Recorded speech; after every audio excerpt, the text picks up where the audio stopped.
Et bien bonjour à tous, messieurs, dames, bienvenue sur cette nouvelle vidéo, j'espère que vous allez bien, c'est Fuku aujourd'hui.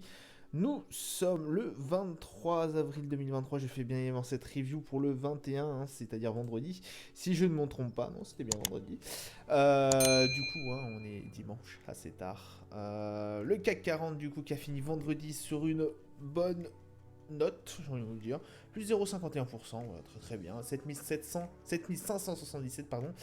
L'Eurostox plus 0,37, le DAX plus 0,54, le FTSE plus 0,15, le Dow Jones plus 0,07, tout juste dans le vert.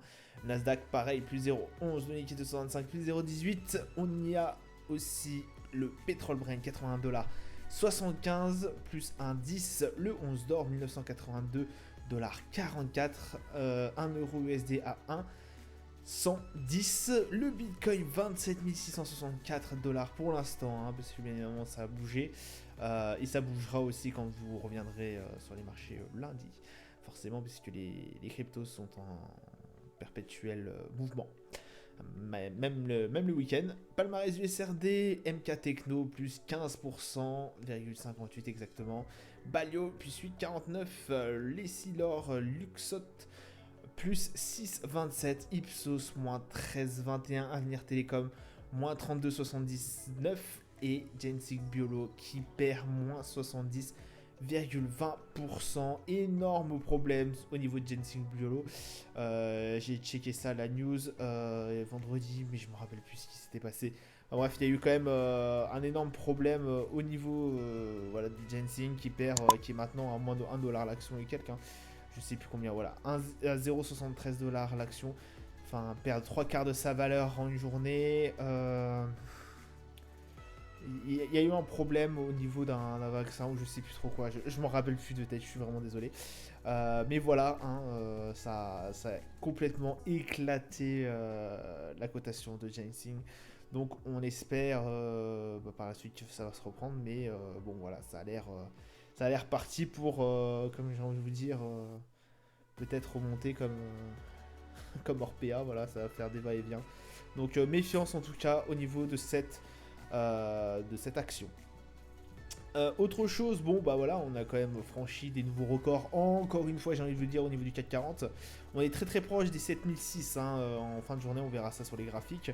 Mais aussi, on a battu des records au niveau de LVMH, Hermès et L'Oréal.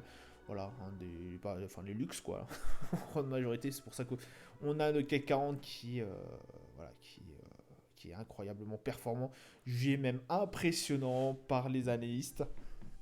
Donc si c'est pour vous dire, voilà, c'est assez fou ce qui se passe au niveau du CAC 40.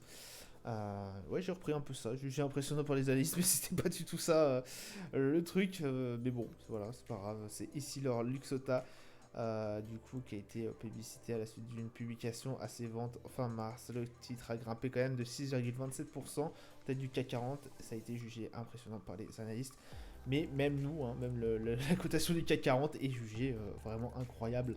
Il est en forte hausse. Alors après, on sait que c'est impressionnant forcément parce qu'on a le luxe qui nous tire énormément et qu'on n'arrête pas de battre des nouveaux records au niveau de LVMH, au niveau des valeurs du luxe, Kering, etc., etc. Donc c'est très très bien pour notre économie, j'ai envie de vous dire. Je crois que les trois quarts des valeurs du CAC 40 sont sortis cette semaine. Je crois que c'était quelque chose comme ça. Donc vraiment, voilà, on est un peu débarrassé. Wall Street, il leur reste quand même pas mal de choses. Mais on verra ça par la suite.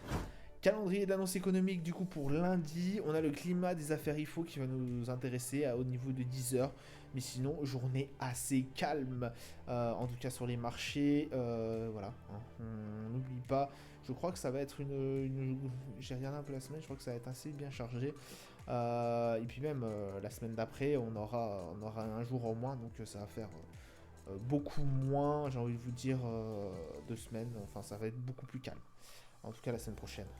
Et puis même les semaines à venir avec des jours fériés et tout, ça va être un peu tendu cette milieu d'année. Enfin, en tout cas, les marchés vont tourner un peu au ralenti.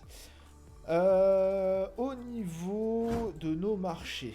Alors, au niveau de nos marchés, On a bien évidemment un CAC 40 qui finit bien en hausse, qui finit même la journée sur 7596. Pour vous dire, on a lâché le CAC 40 à 7576, je crois, de tech.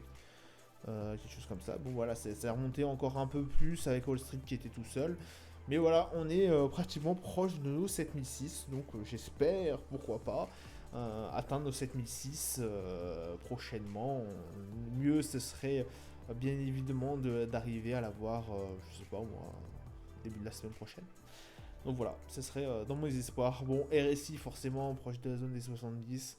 On arrive vraiment sur une très forte poussée, hein. De toute façon, le CAC 40 qui est sur une poussée énorme, avec un MACD forcément en tendance haussière. Alors, comme vous pouvez le voir, ça n'impressionne plus personne de toute façon.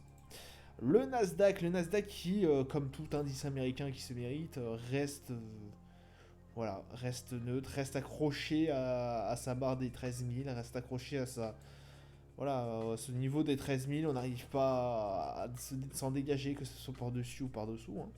On reste accroché là-dessus, à cette résistance des 13 000. On espère prochainement la dépasser, mais il va falloir quand même que techniquement et fondamentalement ça suive, enfin, qu'il y ait un événement un peu plus marquant pour nous permettre de sortir de ce guet-apens. Je vais vous dire, ça fait quand même plusieurs semaines on n'a pas bougé, et voilà, ça reste un peu statique. C'est vrai que c'est un peu ennuyant. Prochain objectif, moi je dirais que ce serait les alentours des 14 000, qui serait quand même une assez grosse barre. Les 13 500 pour s'en dégager, ça serait pas mal. 13 500, 13 600 même. Mais voilà, on espère que prochainement ça va se faire. Le Brent, bon, qui reprend un peu des couleurs. C'est vrai qu'on avait pris un énorme coup jeudi. Il y avait une énorme baisse, hein. On est passé de 83 dollars et quelques le baril. On est descendu même pendant. Ouais, bon, on a clôturé aux environs des 80. Moins des 80 dollars. Enfin, un peu plus des 80 dollars. 80,80, je crois, une bêtise comme ça. Enfin, en prof. On n'était pas très loin d'atteindre les 80 dollars tout pile. Voilà, petite séance haussière 81-84. Bon, ça reste très correct. Voilà, c'est toujours en tendance haussière, en baissière, pardon. De toute façon, on ne fait que de baisser depuis juin de cette année. Juin 2022, pardon. Juin 2022, ça arrête pas de descendre. On a eu un énorme gap là qui s'est fait avec, je vous rappelle, l'OPEP, la réunion de l'OPEP. Et puis, depuis ça même ça en fait, ça nous a pas, même avec cette réunion où la nouvelle était de réduire les barils de 1 million de barils par jour, ça n'a pas impacté, voilà, ça n'a pas fait remonter le prix jusqu'à 100 dollars le baril, malgré que ça soit l'objectif de l'OPEP. Là on voit bien que c'est vraiment en train de descendre petit à petit. Alors il y a effectivement plusieurs, je pense qu'il y a fondamentalement, il y a aussi une raison, en tout cas économique là-dessus, c'est que les personnes empruntent de moins en moins, en tout cas nous Français, je sais que le Brent n'est pas non plus représentatif de la France, mais ça peut s'expliquer par plusieurs raisons. Par exemple, si on regarde le nombre de Français qui se déplacent maintenant en voiture pour aller au travail, bah, ça se réduit de petit à petit. En fait, il y a de plus en plus de covoiturage, il y a de plus en plus de transports en commun. Et il y a aussi de plus en plus, j'ai envie de vous dire, de télétravail. Voilà. Donc forcément, quand vous télétravaillez, vous n'avez pas besoin de prendre votre voiture. Donc forcément, il y a beaucoup moins d'essence utilisée. De ce fait, voilà, les barils sont, il y a de moins en moins de demandes, et la consommation, voilà, s'en sent répercutée. Après, c'est au niveau français. Je suis pas sûr que ça marche la même chose, mais on voit bien que même dans les pays, le télétravail commence de plus en plus à émerger depuis le Covid en fait. Donc voilà. L'or qui se dégrade, voilà, on est toujours aux alentours de la barre des 2000. Très très grosse résistance, je vous l'avais déjà expliqué maintes et maintes fois, cette résistance des 2000 qui nous avait empêché de monter, en tout cas au niveau de la crise Covid, au-dessus, et même pendant la guerre d'Ukraine, lors de la déclaration de la guerre d'Ukraine, même au-dessus, on n'est pas resté très longtemps. Donc voilà, ce niveau des 2000 est très compliqué à passer. Peut-être pendant un moment, on va redescendre, on va peut-être aller chercher les 1900. En tout cas, très très grosse barre au niveau des 2000. Je pense que là, ça va être compliqué d'aller chercher au-dessus. Après, voilà, c'est juste mon avis. En tout cas, on reste très très prudent sur ces niveaux très techniques. Un RSI en zone de neutralité et un MACD, toujours en tendance haussière.